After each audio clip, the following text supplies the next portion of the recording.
Hey everyone, Brad Souza here, CTO at Avi Systems, and welcome to Eyes on Impact, a podcast series that focuses on human impact, that amazing place where technology and people meet. And today here on Eyes on Impact, my friend David Hotchkiss is joining us. He's the CIO of the Medical College of Wisconsin, the first medical school in the state and still one of the largest research institutes in the region. Now, before we get into our conversation, I want to give you a little bit of a setup. You ready for this? See, I believe that what we do has a direct impact to our customers' ability to accomplish their goals.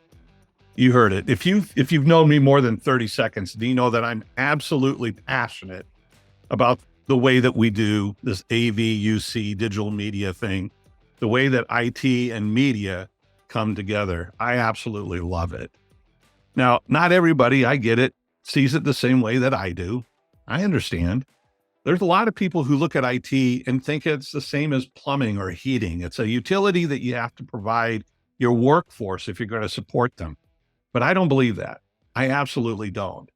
I believe that what we do has true impact to our customers' ability to accomplish their mission.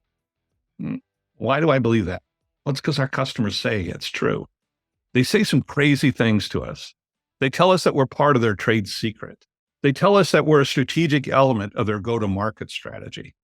Healthcare providers tell us that it's changed the way that they provide care to their patients. Colleges and universities tell us that it's leveled up the way that students learn and teachers teach. Corporations tell us that it's changed the demographics of their workforce. It's shortened the mean time to market. It's enabled them to build consensus around a global initiative. This doesn't sound like a utility to me. It sounds like the ability to transform the organization, something that really has got some human impact to it. So I've got a provocative question for you.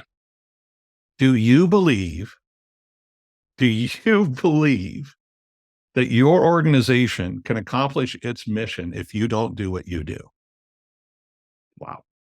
Now, let's think about it a little bit differently.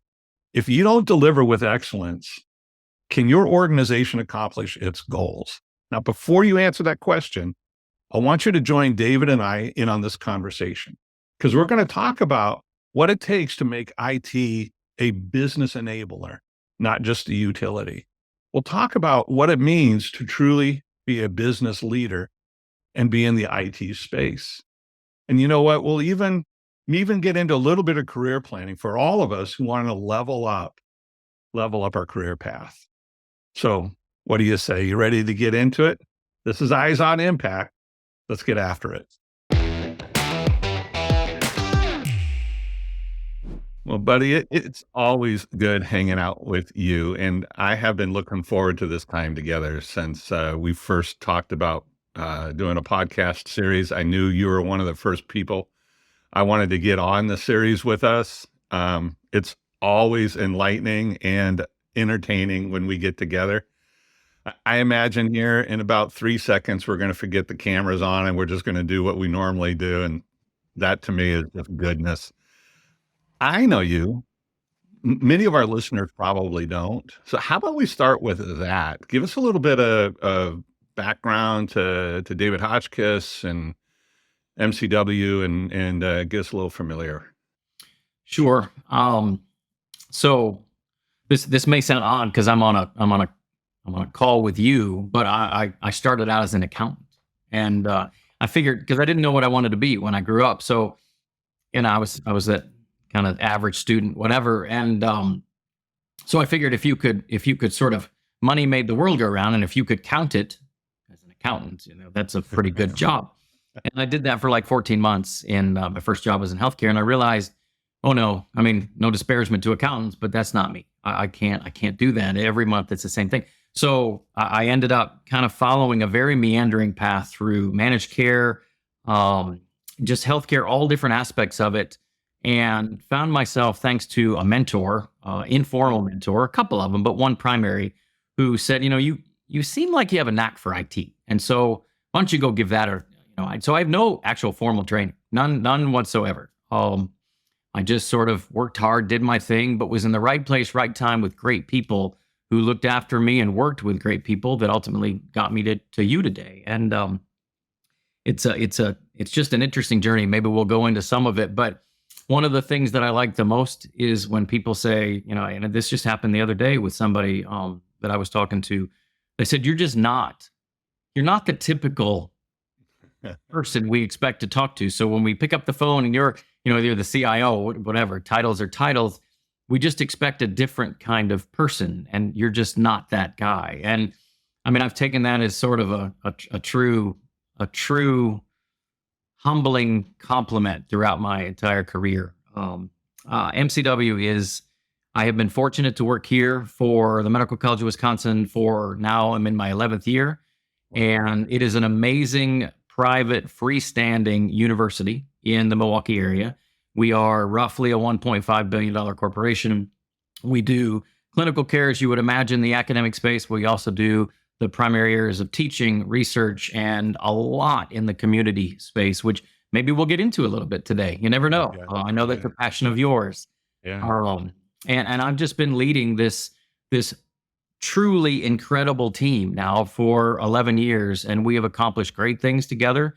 We see the field pretty well, and I think we make a difference to those we serve. And so it's kind of me in a nutshell. Husband, father, 3 girls, 21, 20, and 14, all different. And I just hope one of them is willing to take care of me when I reach that, if I reach that ripe old age of needing it. So, Yeah, well, it's funny you say that. Recently, I was having a conversation with some of my kids, and my daughter-in-law said to me, "Hey, Dad, you don't have to worry because we're going to put you in the best home your money can buy." And I can just see it delivered so deadpan to you. Right. And they're serious. I mean, they're serious. Completely. And when they say money can buy, your money can buy. Your money can buy. Don't worry about it, Dad. We got you covered. We got you covered.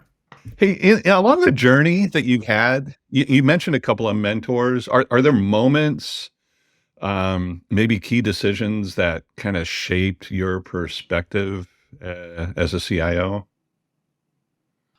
Yeah. So, think of it. There's many. Sure. When I answered a cold call that was meant for a whole nother aspect of the healthcare organization I was working for in San Antonio. They meant to get the big hospital. They got this little spinoff of the hospital, and they got me, a one-man IT shop. And I ended up at the Cleveland Clinic. And the gentleman I was working for at the time, his name's Tim Thompson. He's down in Florida. He's phenomenal. I remember I was working on a managed care system. That's what I was brought up for. And I'd never run a system. I'd never managed anyone. And we were about 5 months into this thing, and I realized that no one wanted it. I mean, it was sort of on the tail end of managed care. Things were generally going a different direction in healthcare and insurance and so on.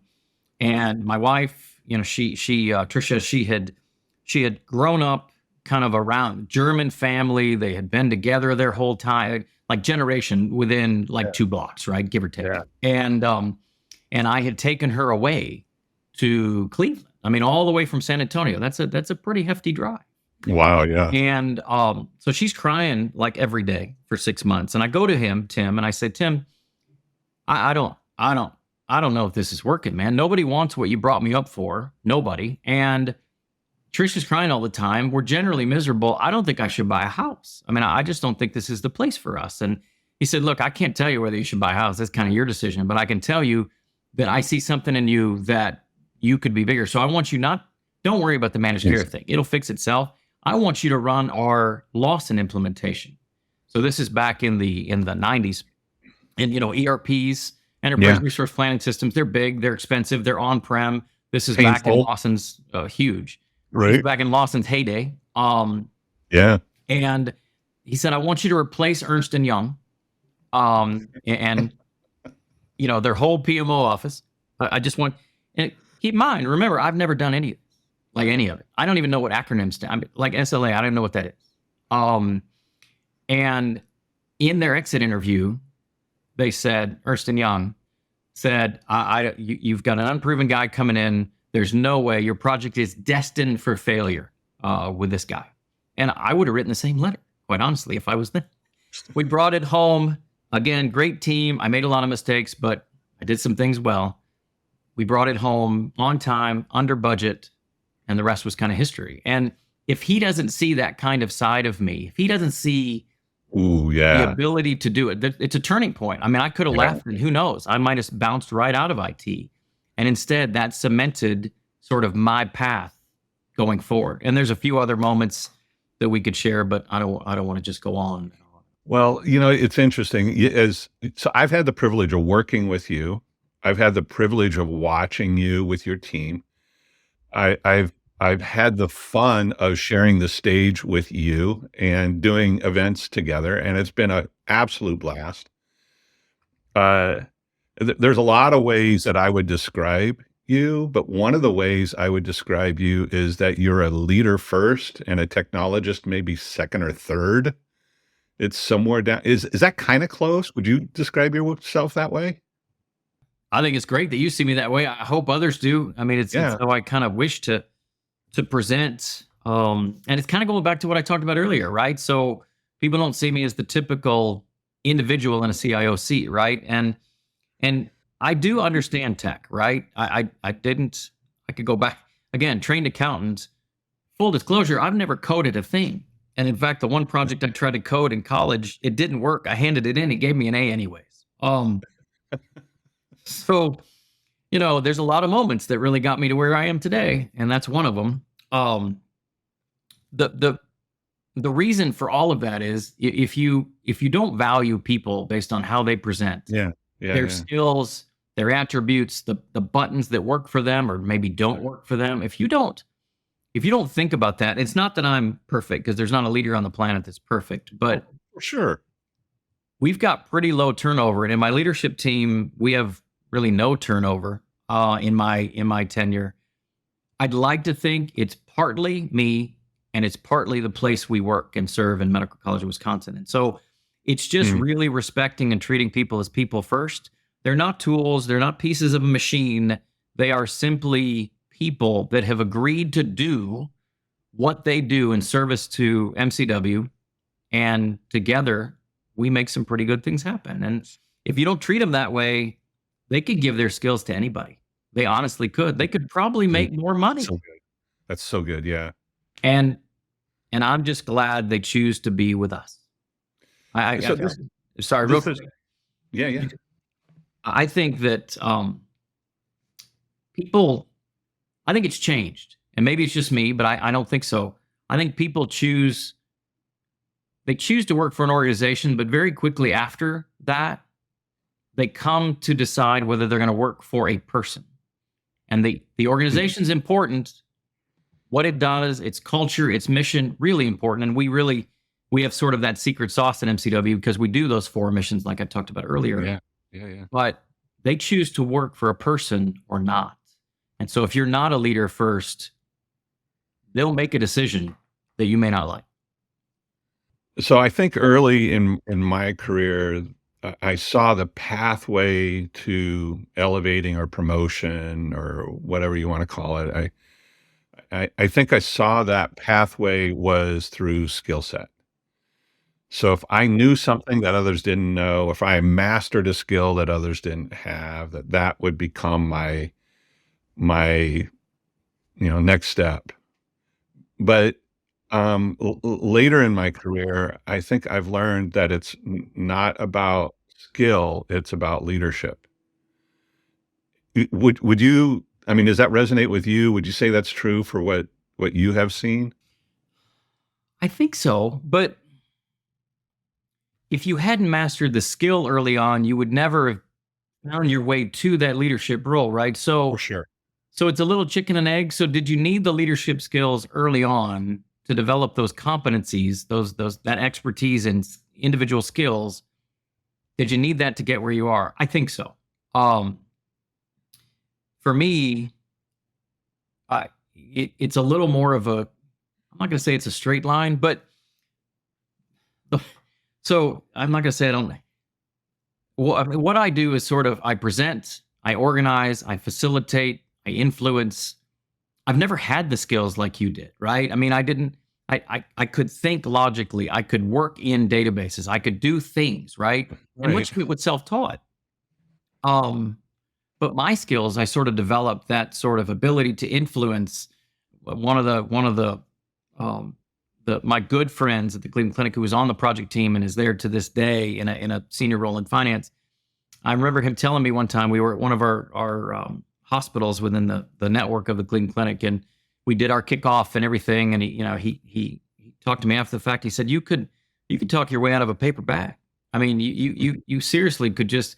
And I've sort of had that ability all the way through, and it's recognizing the people I'm talking to, recognizing what makes them tick. And so I've kind of had those skills all the way through that just sort of grew into leadership for me, right? Maybe I'm just different. Maybe I'm truly a different bird in that respect. Well, so I would say, some of the things that I see in the way that you lead that I admire is you're an excellent communicator. You're very empathetic towards people, and you're amazingly transparent. And I guess one of the things that I'm kind of thinking about here as part of our conversation is that I agree with you that you have to master your skill and duty before you can make a difference. But there comes a point, I think, in people's careers, or at least I wonder, maybe it's not true for you, but I think for me, there came a point where I said, just getting smarter at what I do isn't going to actually make the difference. It's going to be how I communicate with people, how I lead people, how it becomes that people first thing as opposed to a skill set first thing. And there's a tipping point someplace along the career path where that makes a difference. I see you nodding your head. So you must have had some sort of experience like that, at least somewhere. Yeah. And so, I changed just within I really thought I was really good at doing what I did. Right. And we all think that, right? So I was really good at influencing and presenting so truth be told, again, in the spirit of transparency, hopefully you don't have more than 2 listeners. So I was at the same time this role in MCW came up. I was in the running just before that. I was in the running for the CIO at my former institution, and I was told by the COO at the time, "You're the guy, and you're going to be it." And so, I was going in. I was riding a pretty high wave, and I went through the interview process. And I finished 5 out of 6, and only because the 6th person dropped out. So it was kind of humbling, and I thought, well, they just must have got it wrong.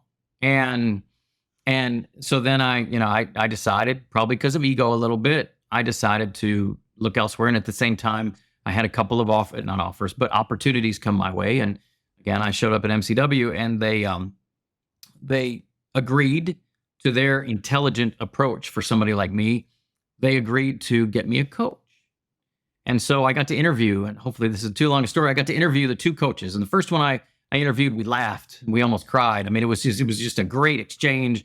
And I thought, well, and she'd written a book. Of course she's my coach. And so I entertained the interview for the next one just because, out of courtesy, right? And so I sit through the next one, and it's very understated and very low key. And I'm just kind of talking through it. And at roughly minute 53, it becomes very apparent to me that she has sort of led me unknowingly through an entire path of conversation, not manipulated me, but close. Right. And I realized that the first one was really fun, but the second one is the one I needed. So all of that to say, wow, I had to sort of reach a new self-awareness on, and this may not be evident as I talk too much, but a self-awareness on when I talk, how I talk, what I say, what I think, what I make space for others to do, because it became very apparent to me that as good as I thought I was, I actually wasn't all that great. And so I had to change my skills. Back to your question, I really did come full circle. I had to change my skills. I had to adapt to be good at that leadership thing. Otherwise, I was just kind of pushing David down people's throats. Yeah. How do you do that for your team? How do you help level them up? Can you give me an example without disclosing something personal about anybody on your team, because that's not what I'm looking for. But you're very adept at this, and I'm curious. Can you think of an example where you've said, "Hey, I could help this person with a skill, but instead, what I'm going to do is help them lead better and develop somebody that specifically around leadership." How do you do that? So there's formal stuff, and it's not Sure. it's not sexy, but things like nine boxing and sitting down and having true conversations about where people are excelling, where they could be a little better. It's a little bit of that succession planning that you think about, and as leaders you should be considering. So there's that formal stuff, but I think it's the less formal stuff day to day that makes the biggest difference. And so when you have those moments, those small moments of awareness and coaching, and you've got good relationship with your people, and it's a two-way street, they can tell you what they think about maybe what I've Right. done, and I can in turn exchange my perspective. And it's never a criticism. It's this is what I saw. Maybe I saw it wrong, and we just Right. talk through it. And sometimes that sort of informal conversation and feedback, it goes a long way to, especially when we respect one another, they sort of reflect some of that. And I'm not trying to get, nor would I want everyone to be me, to be like Right. me. We'd be a horrible team. Right. But just because our culture, as leaders go, often their teams go, right? And so I try to lead by example. They pick up a lot of that, and we have a lot of really open, honest conversations about whatever. Sometimes I'll even say, there'll be a moment where, I was really upset when this happened. I'll say, so you said this, you did this. I just want you to know this is my response to it. And it isn't, but they take it in a different way. It's not a criticism. It's not like dad got mad at them. Right. We just talk through it. And we usually arrive, well, we always arrive at a really good place. So I don't know if that totally gets to answer your question, but Well, I think it does. I mean, there's in my mind, just kind of one more minute or two on this topic. In my mind, there's a difference between a manager and a leader. If I want somebody to sustain something that's been built, you look for a manager. If I want somebody to take a team someplace they wouldn't go on their own, I have to find a leader. Um, how do you find those? First of all, do you have both on your team? And then secondly, how do you put the right person in the right role, or how do you find that good leader or develop them? I think you have to have both to your question. I mean, I think you can't have nothing but leaders because, quite honestly, would they be as good at management? I mean, would we get anything done, or would it just a bunch of people be off thinking about stuff? And that doesn't work. But we do have a blend of all, and a blend of both. And you sort of hire for culture, right? You hire a little bit for expertise, but those interviews matter a lot. And I probably shouldn't say this out loud. The worst interview technique for me personally is when I'm given a script of questions and I have to stick to them. I don't. I hate it. I hate it because I still kind of get to know who Brad is in that context, but I don't get to have a conversation. I don't do the typical give me one time that you failed and how you turned it around. I mean, I don't. That doesn't matter to me. How you present as a person is almost more important, because how you fit into the culture is ultimately how you're going to succeed or not succeed with us, right? I mean, parts matter. How you fit together, a team, a chessboard, or whatever, it matters. So we're pretty good at hiring, I think. Even now, in this sort of difficult post-pandemic time, we're pretty good at finding talent that wants to be with us, that will be a good fit. And I don't know if this is directly related, but in terms of leader versus manager, I think that there's sort of a formal leadership style, and then there's informal environment. And when I say that, I mean a leader can force anyone ultimately to follow, to do something. But it's only in their sort of not passive approach, but it's only by how they choose to lead, how they choose to embrace that team, their team, that people will choose to follow them. And that's what you want as a leader. You want a group of people that see in you as a leader, whoever their leader is, that you're going in a direction they want to be a part of. They want to be a part of that team. They want to be a part of that future. You didn't tell them to do it. They chose to do it. You will get a different level of commitment, retention, outcome from that team every time.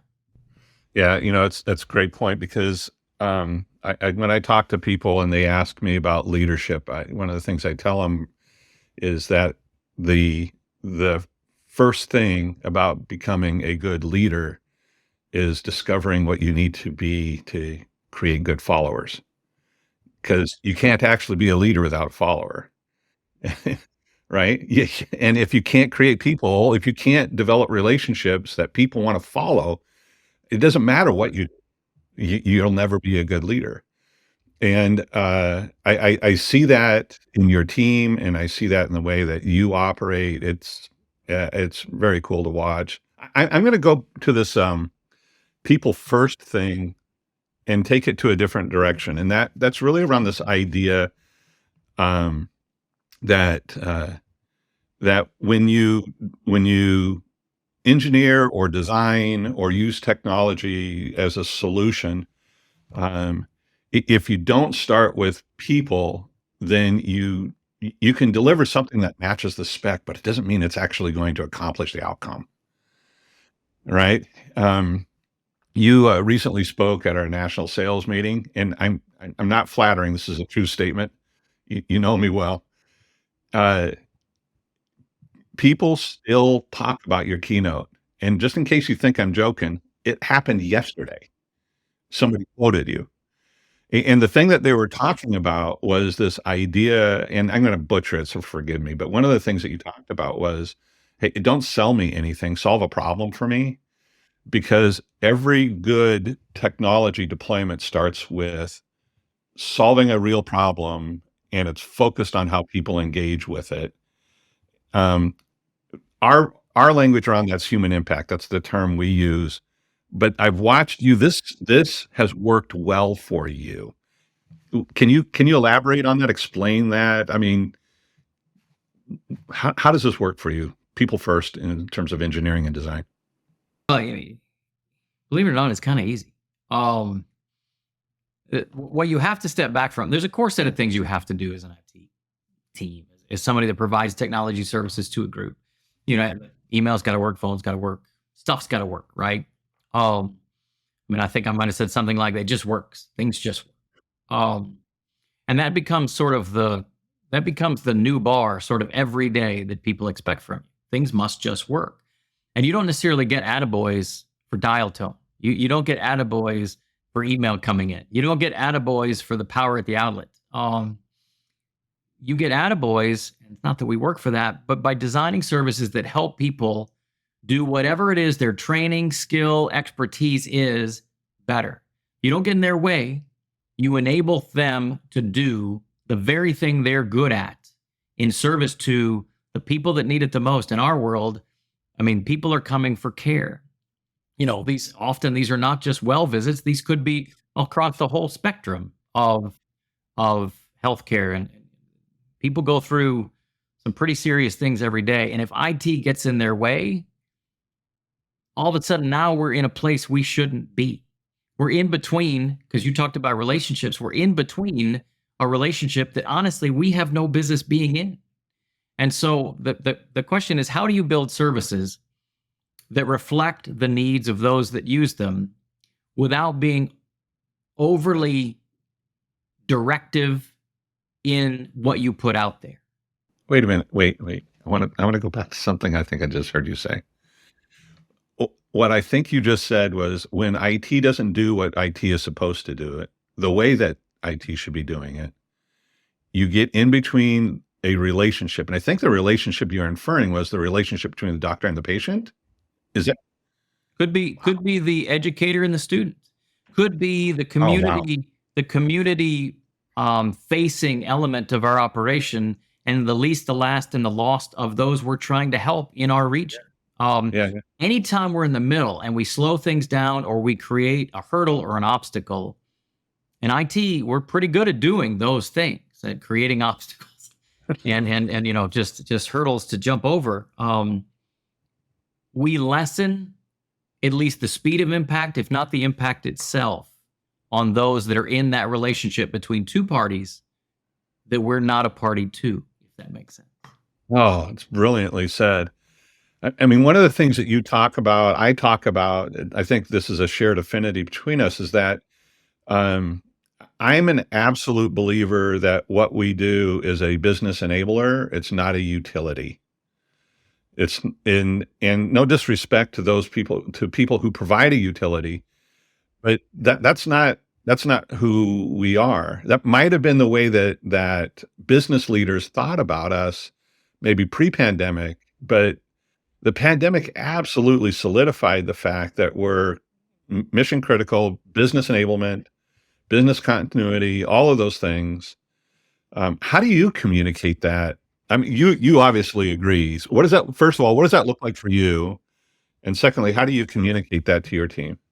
I think you've seen a lot of shift in IT viewed as a commodity, a utility, a necessary evil to just running an organization. I think things have changed, and now more and more companies, MCW included, is viewing it as a enabler, a strategic asset in many ways. There's still the operational day-to-day commodity kind of things, but when you rise above that line, when you think differently and bigger, you realize that it could be a differentiator in how a given organization, certainly MCW, can function and does function to the betterment of its abilities, succeeding in a current environment that's very different than an environment of yesterday. Just putting a very broad spin on it. How do we communicate it? I mean, within my own team, I connect mission often. So again, we're not selling widgets. We're not in retail. We're not in travel. We actually impact the very lives I talked about earlier. And we impact people that are serving people at their highest moments and potentially their lowest moments. And we get to be a part of that. You don't get to do that in IT just anywhere. So we get to be as close to that front-facing relationship, ideally without getting in the middle of it. We get to be as close to enabling them to do incredible, mission-driven, heartstring kind of connection work. We get to be a part of that, which then drives strategy, which then drives engagement, which drives all these things. We get to think differently and bigger because we're a part of something that is truly bigger than ourselves. Dude, I want to park on this for just a little bit because this is so critical to I think your success. I mean, it's core to our DNA. I was speaking at a conference last week and delivering a keynote, and at the end, one of those rare opportunities where there was enough time for questions and answers at the end, and one of the guys in the office, a senior IT leader at his organization, said to me, I hear what you're saying, but the challenge for me is I don't get a seat at the table. IT seems to always be the last guy everybody talks to. And I don't know how to do what you're recommending we do when I don't even get invited to the conversation. And my response to him was, the problem isn't you're not getting invited. The problem is you haven't demonstrated that you're a critical business enabler. And if people saw you as the answer to how to get to where they're going, there would be no shortage of opportunity for you. That's the way I handled the conversation. How do you handle it with your team? Because what you talk about is absolutely integrated into your team's DNA. It is. And my first reaction is you probably have one less Twitter follower now. Maybe. But you're not wrong. Sometimes it's not that the leadership of your organization doesn't, it's not that they don't recognize the capabilities of IT. Sometimes they're just so focused on other areas in a way they kind of forget about it. If you do things really well, and I think we talked about this previously, Yeah. if you do things really well, you become invisible. And the problem with becoming invisible is you become irrelevant. So maybe the opposite is true for this individual in the audience. They could be doing things really well, but it's so good that it's an area that just gets lost in the wash of day to day and the pressures of the business environment, the revenue top line, whatever on the CEO and those that are working on those things. And suddenly IT is just, well, let's just get it done. It'll all just work out. And they don't think about it in reverse. There's a reason they get it done. There's a reason the organization can do what it does. There's a reason that it's invisible to me as a leader. And so it's not easy. It really isn't easy. And I've switched my thought. I've told you this. I've switched my thought. The goal is no longer being invisible for all of the reasons I just shared. It's instead being visible for the right reasons. And I've worked pretty hard, and we haven't always been with a seat at the table. We've not always had a seat at the table. And for the most part, that was okay because we could still do what we wanted to do and needed to do, both on those below the line operational things and those above the line strategic things. We made a lot of good decisions collectively, and we did it again with the people in mind, and we did it the right way. We didn't just do it on our own in many cases. But even within the last 2 weeks, there was this one group that is working on the strategic aspects of our research mission. And it was in a meeting. I looked at it and I saw the list of people that are on this pretty important work group for us as an institution, and we're not there. And I said, okay. So I again, you've got relationships, you influence, you do what you can. I reached out to one of our senior leaders and said, don't you think there would be benefit, because I do, that we would be there because we're driving a big piece of what they're doing today and what research is going to depend upon and demand in the future. And they said, oh my gosh, by all means, you should be there. And so sometimes you just have to kind of remind people, because they're so busy doing whatever it is they do, they're not necessarily thinking about how IT might help them, because we always have. So why do we need to be at the table? And maybe I'm spinning it for my own restful eagerness. I don't know. I don't know, man. I think it's good. I think what you're saying is good. I think it also, there's an element of truly believing that what you're doing makes a difference. It matters to people. I think that's part of it, because when other stakeholders in your organization see that you're passionate about making that connection and moving forward a common mission, I think they invite you along the way. Do you think that part of the reason maybe if a IT leader is not getting a seat at the table is they just don't have a common language with business leaders? Oh, very much so. Yeah. And so again, kind of going all the way back and not trying to toot my own horn, but the reason people see me differently is because I don't use our own language. I'm sort of that UN translator, if you will, between people that speak very different at times than the IT people. IT people they love structure. They want structure. They talk in acronyms. They talk in equipment and requirements and all this fun stuff, right? Which is all important. What they're asking for, what they're trying to get across to this other party from across the pond is what they need to help the business people. The business people are saying, I really don't care how it happens. If you get from today to this end state that I've described, and I didn't give you all the details, but because I don't know all the details, I just know that this is the future I want. Help me get there. There has to be somebody in the middle. Or you just project management them to death. And you get somewhere, but you may not get exactly where either party to this project, this process, this idea wanted to get. So if you imagined what your team looked like 2 or 3 years from now,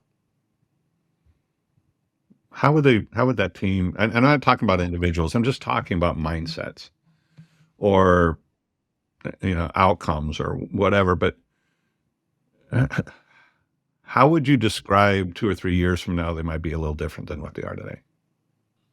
Well, I have to be careful because if they choose to listen to this, I don't want Well, listen, I'm not talking about individuals. I'm talking about the culture or the DNA of your team. Well, the reason I say that is because the first thought that comes to mind is often when somebody asks us of something or we see a trend um, in the world, in our space, our first reaction is, well, how's it going to impact us? How's it going to impact us? Do we have the resources? Is it in line with our vision? Is it what we want to do technologically? Is it part of our architecture and plans? So oftentimes it's not. And so I mean, I'll take AI, the most hyped topic of our day at present, but I think this one's going to stick. I really do. Um, the first reaction is, well, it's not secure. Nobody knows what it's going to do. So now I'm rambling.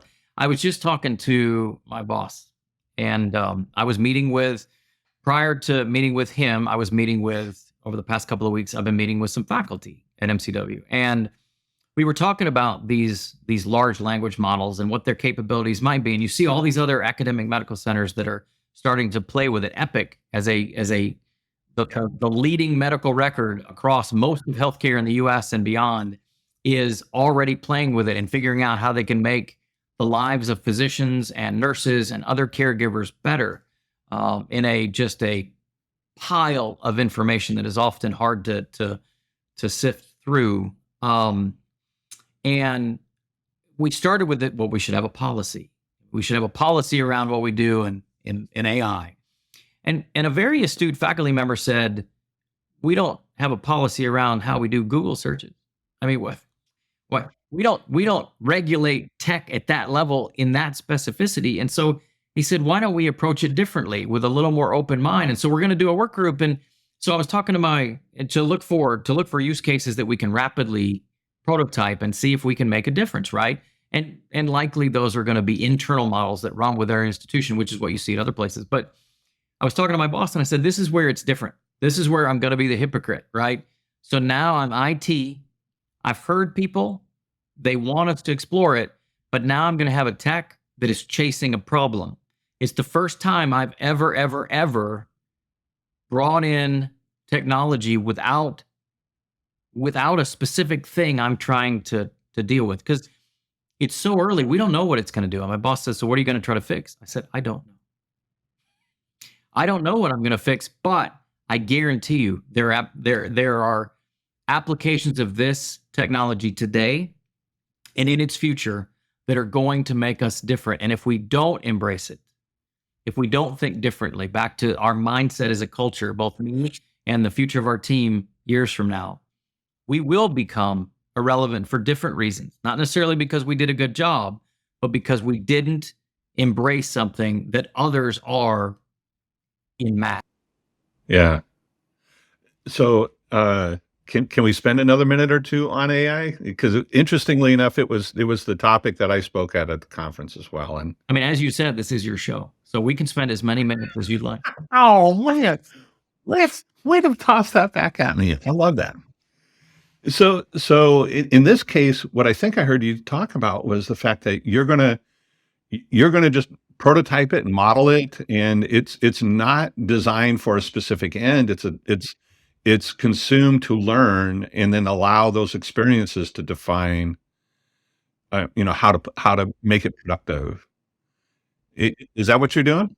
Yeah. So the goal is, and I'll meet with our faculty leadership committee on Monday morning early, and we'll talk about this, and we'll gather a very small but strategically minded work group to not overthink this, but identify some very specific things we can use, perfect it on, and you may be, I'm sure you're familiar with it. I wasn't until honestly our faculty educated me, and again, that's back to I never stop learning, and I don't know everything.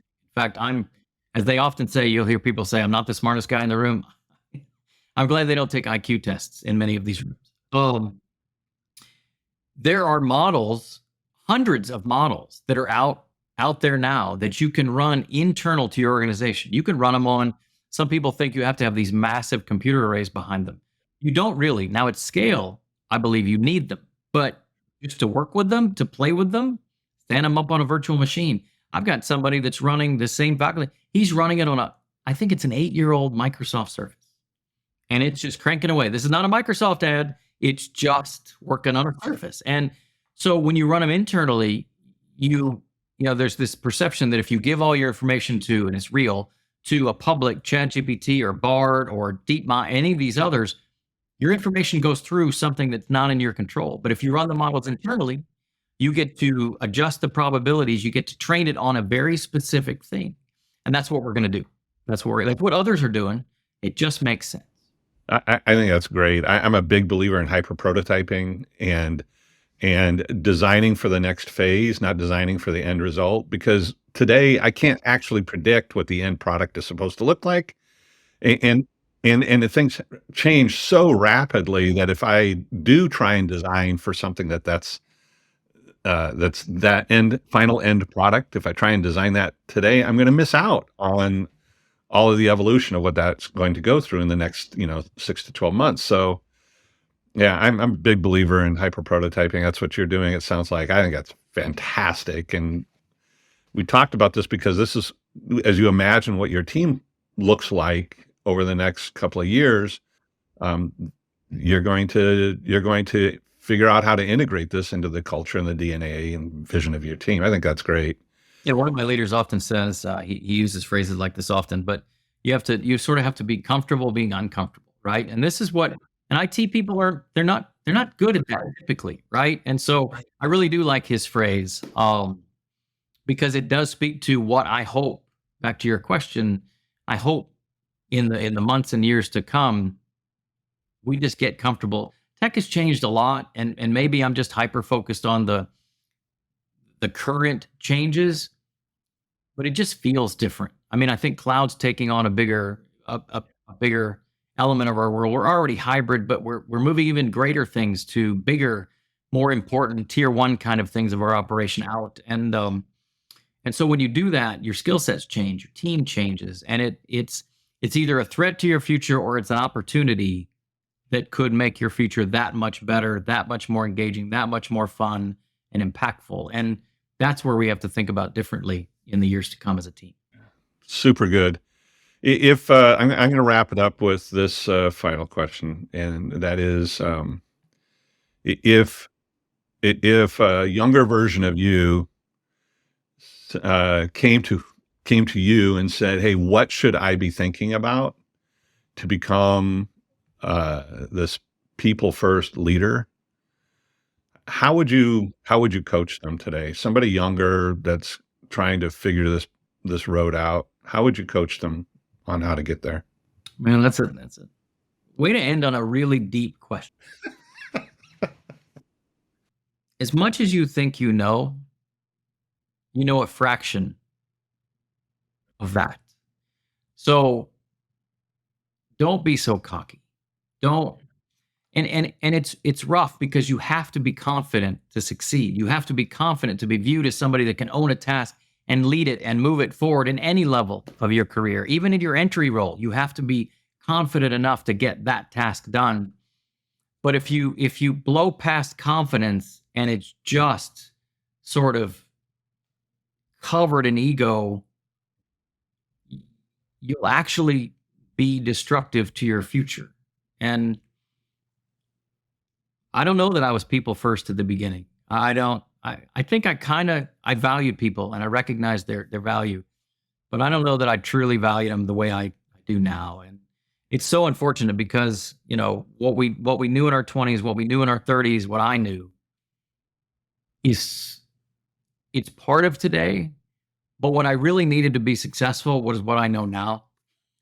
And unfortunately, I think I just made it through my 20s and 30s and got lucky enough to get to this kind of knowledge, because so many people can get derailed along the way and never have the opportunity to get to where hopefully you and I are in this space of learning, which is very different. It's more about giving back.